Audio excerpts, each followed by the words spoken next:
ng bintang kay speaker, dami-daming binibinta kay speaker, pero eto ayaw niya ng trial kasi nakita niya at alam niya na dehado siya kapag nagkaroon ng impeachment trial dahil alam niya na hindi naman niya kayang, iligtas ang kanyang sarili dahil nakita niya na maraming ebidensya na magdidiin sa kanya. Kaya ang kailangan na lang niyang gawin ay iwasan 'no, iwasan ang trial at ipadeklara na ito ay unconstitutional. Kasi mga kaibigan, na malinaw na si VP Sara Duterte ay guilty. Guilty talaga siya guys. Kasi kung hindi siya guilty, hindi niya ito iiwasan. Etong pag-iwas niya, papadeklara niya na unconstitutional ang impeachment trial, ito ay malaking ebidensya, 101% na siya ay guilty sa kaso ng pagnanakaw, sa kaso ng bribery, at sa kaso ng threat. Guilty talaga si VP Sara Duterte.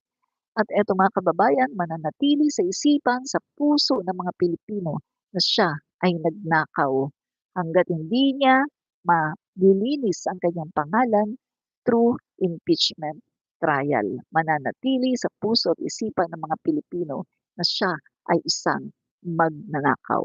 Diba? So, ito mga kaibigan, no? Under the 2025 budget insertions, may anomalya sa distrito ni Toby. So, 529 million insertions?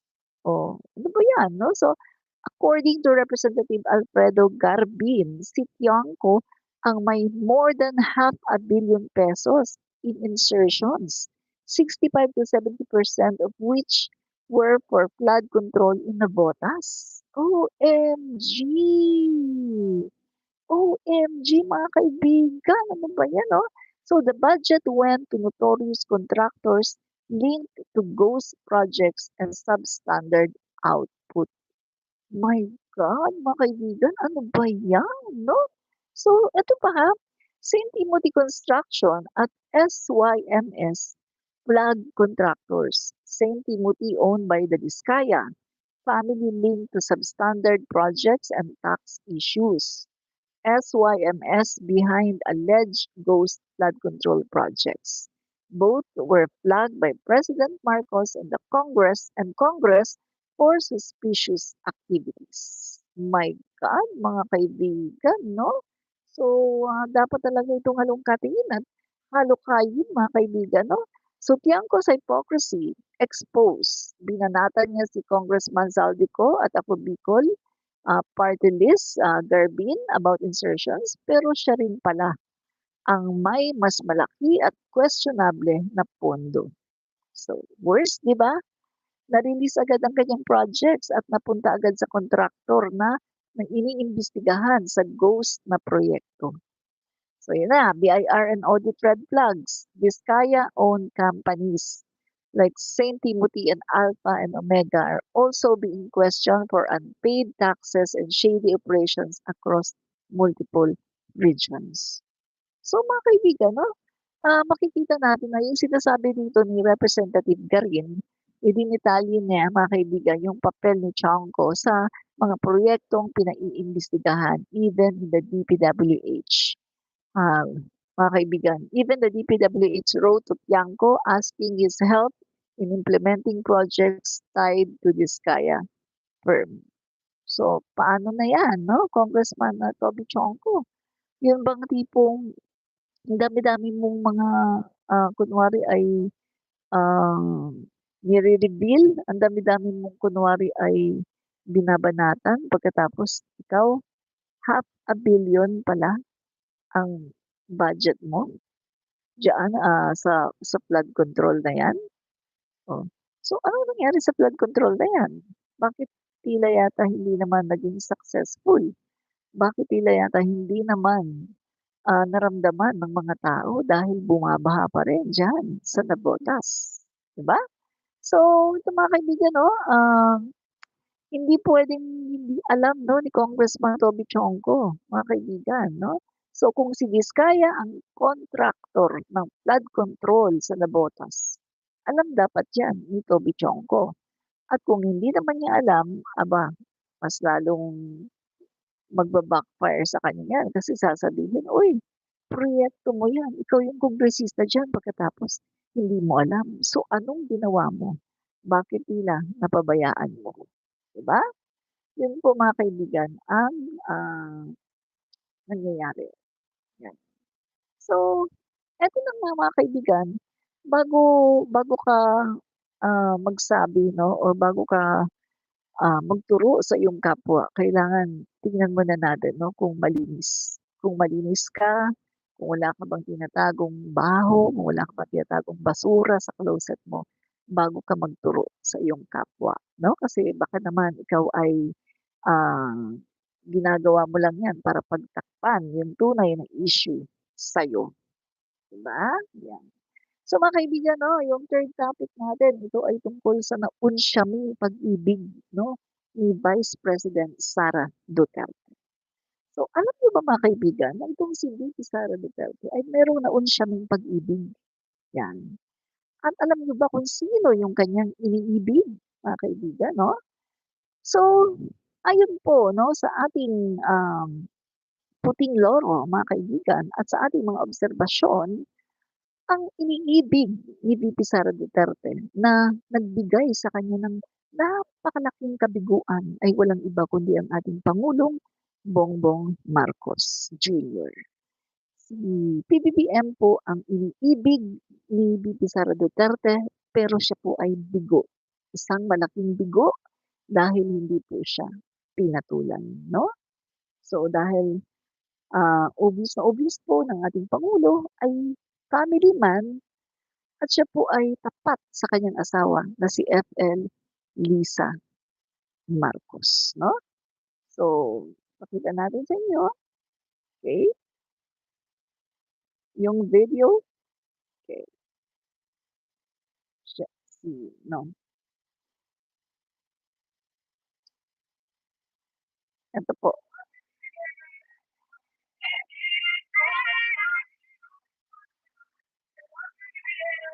"I love you BBM."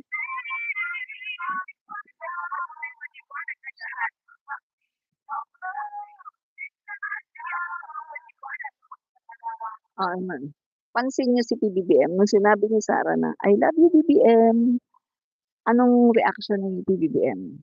'Di ba sabi niya, umiling siya, na ibig sabihin ayaw niya. Hindi niya type, hindi po niya type si Sara. Hindi niya type 'no, hindi po type ni PBBM si Sara. Okey.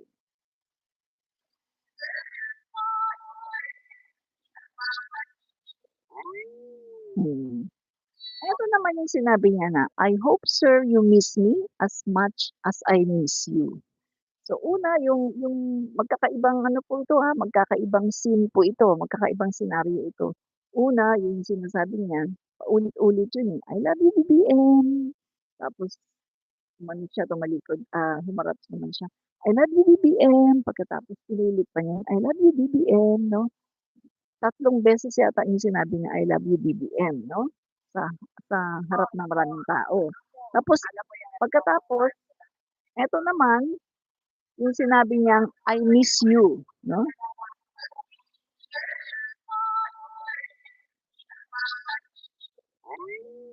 'Yan.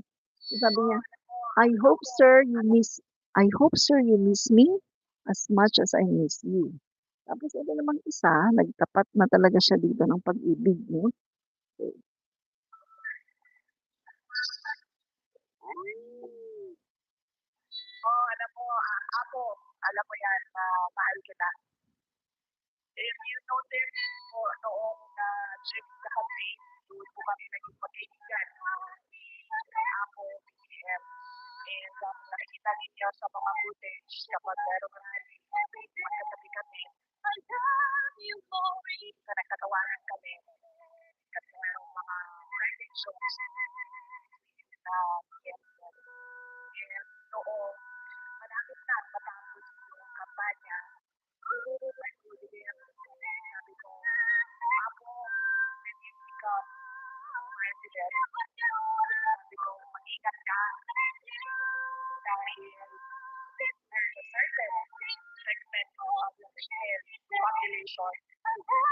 attracted to power.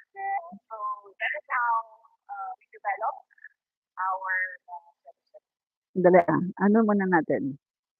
Sabi niya, "Apo, 'pag na-elect ka na president, mag-ingat ka dahil there's a certain 'no, meron daw, certain na, ah, mga kumbaga, ah, mga grupo 'no or mga babae na attracted to power."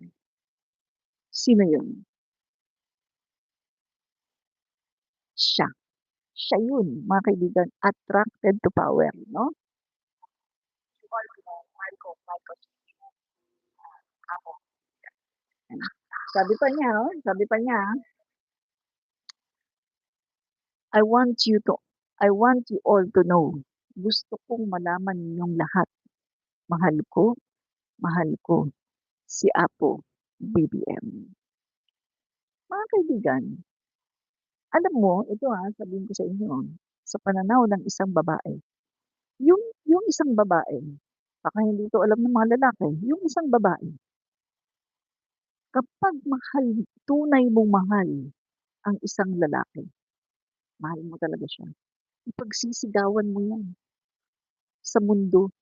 Ipagsisigawan mo yan sa lahat, yung nararamdaman mong feelings. Yan po ang ginawa ni Sara Duterte.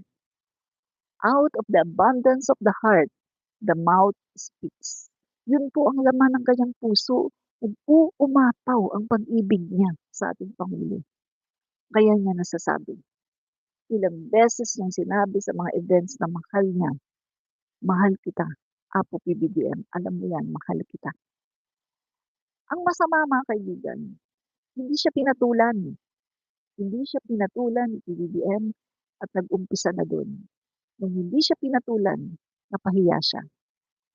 At dahil sa kanyang matinding pagkapahiya, mga kaibigan, unti-unti yung love na meron siya kay PBBM ay nagkaroon na rin ng hatred kasi hindi siya pinapatulan. Napahiya siya. Sabi nga mga kaibigan, the more you hate, the more you love, di ba? So, yung mga kaibigan, no, natin naunsyami po yung kanyang pag-ibig, no? Yan. So, ito. Yan. Ang ugat ng galit ni VP Sara Duterte ay ang pagkabigo sa pag-ibig. Sa puso ni Sara, nag-alab ang isang pag-ibig na buong tapang niyang isinigaw sa mundo. Isang damdamin na nakalaan para kay PBBM. Sa kanyang mga mata, nakita niya no, ang pag-asa, isang ilusyon na si PBBM ay may pagtingin din sa kanya. Ang mga pag-aalala at atensyon nito noong panahon ng eleksyon ay nagbigay sa kanya ng maling pag-asa. Ngunit ang katotohanan ay kayang maging magalang at mabait ni PBBM sa lahat. So nagkaroon po ngayon si VP Sara ng speculation. Nag-speculate po siya na mahal siya ni PBBM, no? So akala po niya mahal siya ni PBBM. Kasi po ginawa niya ang lahat ng paraan para tuksohin ang ating Pangulo. Tinukso po niya ang ating Pangulo, ginamit po niya ang kanyang charm, mga kaibigan, para matukso ang ating Pangulo. Pero hindi po siya pinatulan. Dahil nag-iisa lang ang babae na mahal ng ating Pangulo at walang iba, kundi si F. Elisa Marcos. No? So ang pagkabigo ay nagdulot ng pait, galit at pagkamuhi dahil sa labis na kahihiyan na kanyang nadama. Sa kanyang isipan, akala niya kaya niyang tuksohin si PBBM na mahulog ito sa kanyang mga patibong. Ngunit ang Pangulo ay likas na tapat kay F. Elisa, kaya't hindi niya pinatulan ang mga pagtatangka ni Sara. Ang pagtanggi ay isang malaking sampal sa kanyang pagkatao.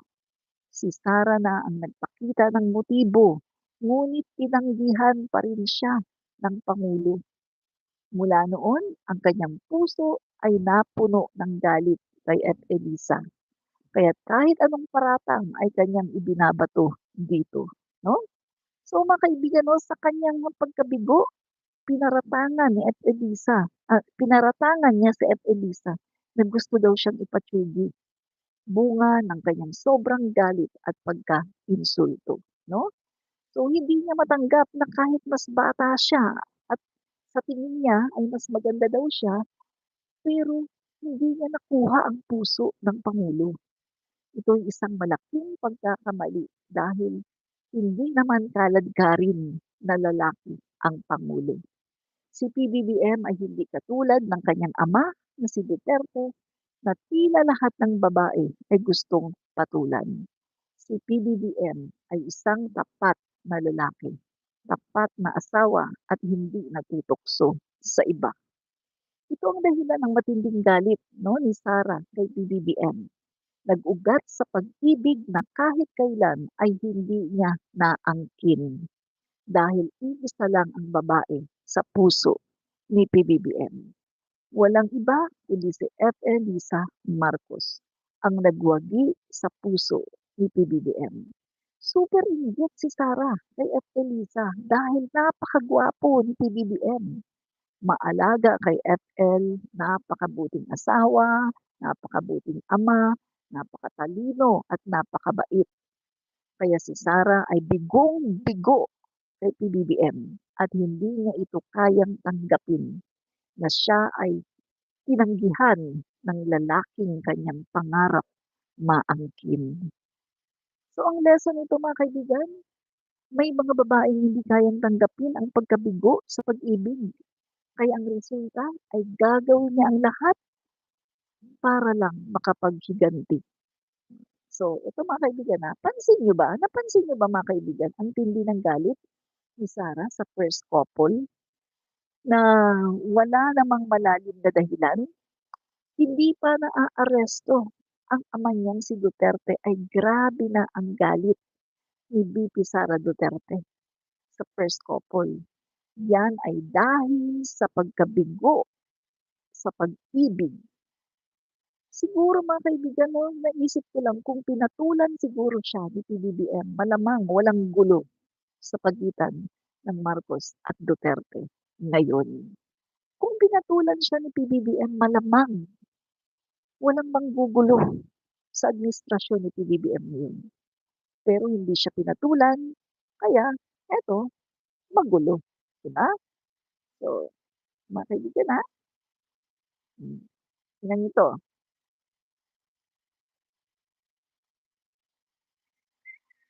obserbahan obserbahan niyo obserbahan niyo yung body language ni PBBM. Obserbahan niyo yung galaw ng ulo ni PBBM.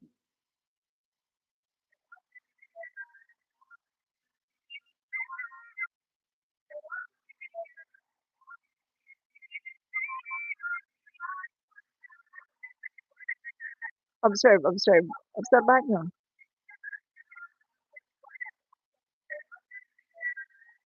Tingnan niyo tingnan yung ulo ni PBBM.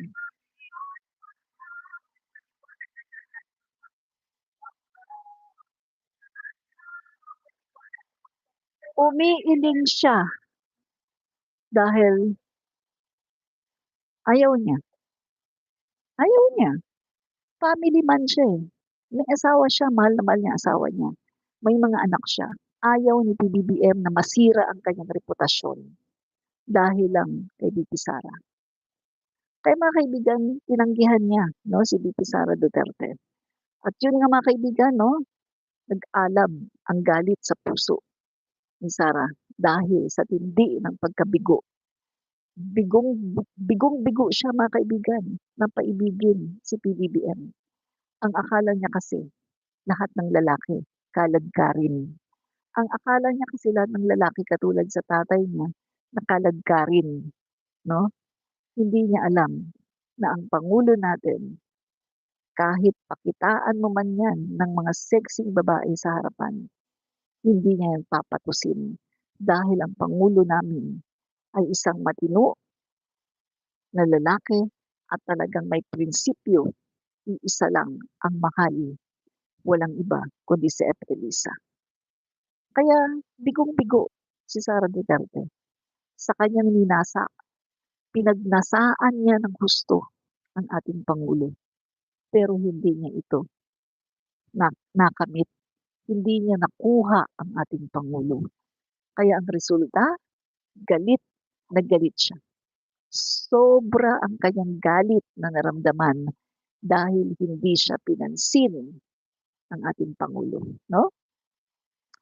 Yan, sabi nga ni Sara noon, baka magkaanak uli si PBBM. Yes, tama ka, Ana. Yan yung ibig niya sabihin eh. Na, di ba sinabihan niya si PBBM, Apo, mag-ingat ka. Dahil merong kapag nasa power ka na, may mga babae attracted sa power. Baka madagdagan yung anak mo. She speaks about herself. Yung tinutukoy niya doon ay ang sarili niya. Exactly. Yung sarili niya ang kanyang tinutukoy. Diba?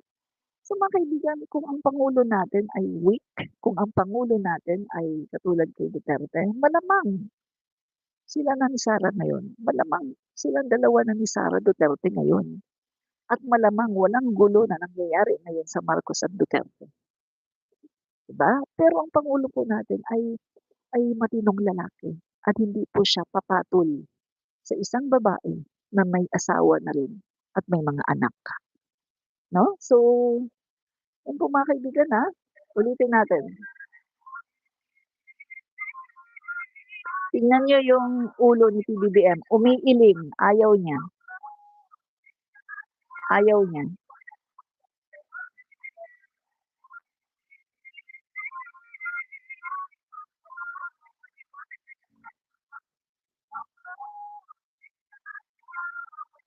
Diba? Ayaw niya. Ayaw niya kay Sara. No? Kasi mga kaibigan, isa lang ang babae sa buhay niya. Walang iba kundi si F. Elisa. No? So, eto pa. Sabi niya, I hope, sir, you miss me as much as I miss you. Grabe no, babae na talaga ang nagpo-propose.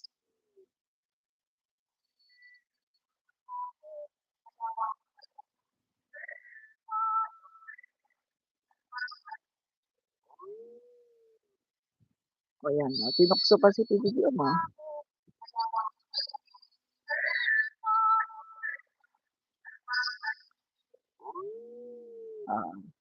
I hope, sir, you miss me as much I miss you. Di ba? So, siya na po ang nagbigay ng hindi lang motibo eh. Kasi vocal siya sa pagsasabi, very vocal siya sa pagsasabi na mahal niya si PBBM, no? Very vocal siya. So, ang babaeng nagmamahal, proud ipagsigawan sa buong mundo ang kanyang nararamdaman sa taong minamahal. Ang akala ni Sara ay may pagtingin din si PBBM sa kanya dahil sa pinakita nitong pag-aalaga sa kanya noong panahon ng eleksyon. Pero ang katotohanan ay mabait lang talaga si PBBM sa lahat ng tao. Ginawa ni Sara ang lahat ng pag-aakit kay PBBM pero hindi niya ito nakuha. Mula noon ay galit at hate na ni Sara. Hate na hate ang nararamdaman niya kay PBBM dahil sa sobrang pagkapahiya. Akala niya kasi ay kaya niyang tuksohin si PBBM para mahulog sa kanyang trap. Pero likas na tapat ang Pangulo kay F. Elisa kaya hindi niya ito pinatulan. Nainsulto si Sara dahil siya na nga ang nagpakita ng motibo pero tinanggihan pa siya. Magmula noon, wala nang ginawa si Sara kundi lalong mamuhi kay F. Elisa. Dahil sa inggit, kaya naman kahit anong paratang na lang ang kanyang binabato kay F. Elisa.